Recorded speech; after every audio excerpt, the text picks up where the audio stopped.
Good day, I'm Stephen McHugh, and this is your JIS News for Wednesday, September 29.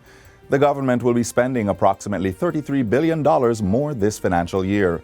The major focus is to provide additional resources to the health sector, increased resources for the most vulnerable, and funding for other critical areas of expenditure. A breakdown of the figure reflects an increase of $27.5 billion on the recurrent expenditure and interest payments of $5.5 billion. Capital expenditure remains the same. The adjustments were announced in Parliament Tuesday as Finance Minister Dr. Nigel Clark tabled the first supplementary estimates. The first supplementary estimates are being tabled in the context of government revenues exceeding budgetary targets by $17.3 billion for the 4 months, April to July of 2021. This is reflective of the estimated robust economic growth of 12.9% for the first quarter of this year as the economy begins a strong recovery from COVID-19. The increase in recurrent expenditure will include $15.6 billion, which will be used to support the vulnerable and provide a comprehensive COVID-19 response under the Serve Jamaica program. Additional allocations include increases of $2.7 billion to augment the provision in the approved budget for public sector wage settlements, $1.7 billion for the police department to address critical expenditure, including arrears to suppliers of goods and services, $1.4 billion in a subvention to the University of Technology, whose reserves have been depleted by COVID-19, and $1.5 billion to the Ministry of Economic Growth and Job Creation, $1 billion of which is for repairs and maintenance of secondary roads. The first supplementary estimates will now go before the Public Administration and Appropriations Committee for deliberation. Prime Minister Andrew Holness is calling on global policymakers to implement innovative solutions which support sustainable development while eradicating poverty. Mr. Holness asserts that the COVID-19 pandemic has highlighted the significant financing gaps in the existing economic social system, which disproportionately affects the vulnerable. Mr. Holness made the call Tuesday as he addressed a United Nations high-level virtual meeting on jobs and social protection for poverty eradication and sustainable recovery. As we chart a new course towards economic recovery, we must lay the foundations for a more resilient labor market and a more equal world. We must invest in upskilling and reskilling our workers for the jobs of the future to better prepare for the disruptions of the fourth industrial revolution, which the pandemic has only served to accelerate. Prime Minister Holness, who is the co-convener of the Financing for Development Initiative, also called on world leaders to utilize the upcoming United Nations Climate Change Conference to drive the development agenda.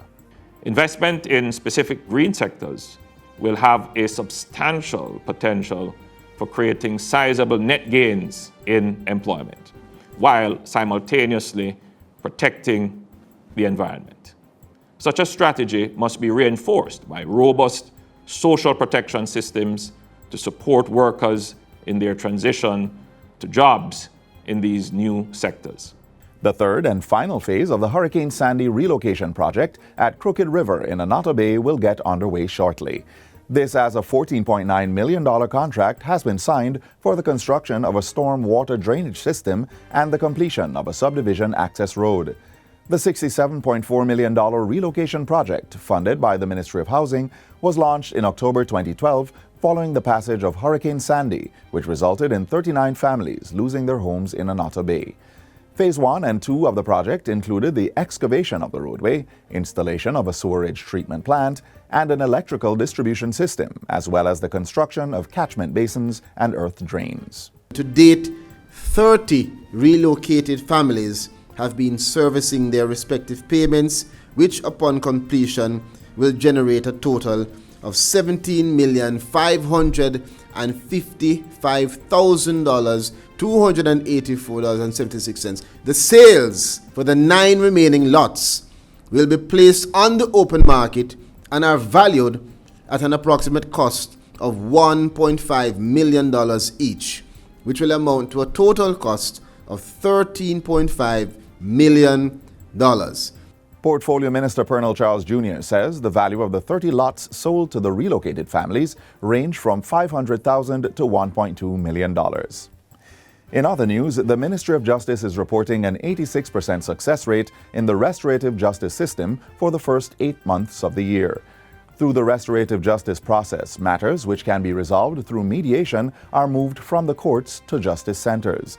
Portfolio Minister Delroy Chuck says between January and August this year, of the 1,511 cases referred to restorative justice centers, 1,295 were resolved with the criminal records of most of the parties being unaffected.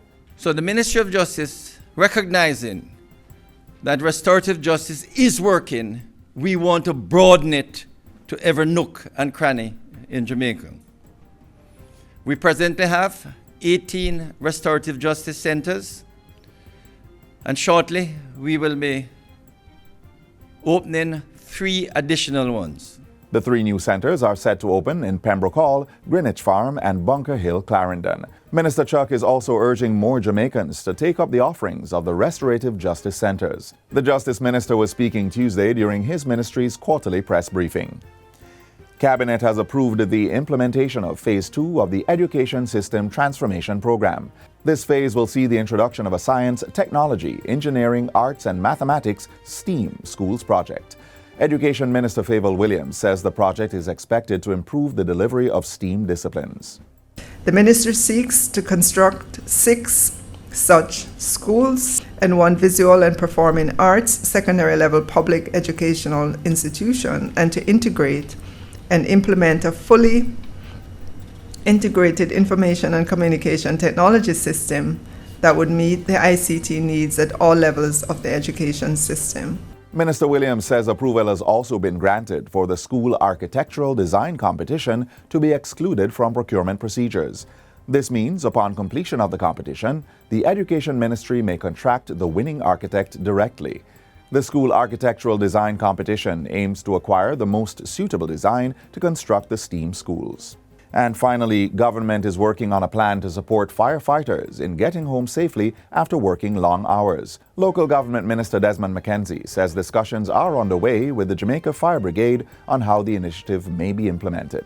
I think the occasion is right to engage the leadership of the brigade in some discussions as to how we can treat with situations that will prevent firefighters after completing long shifts to get home without them have to be sitting behind a wheel. Mr. McKenzie made the statements during a recent visit with the servicemen and women of the Ocho Rios Fire Station. 2 firefighters attached to the station died recently in a vehicular crash after dropping home a colleague. Mr. McKenzie indicated that assistance will be provided to cover the late firefighters' funeral expenses. And that's it for JIS News Today. I'm Stephen McHugh. Thanks for watching.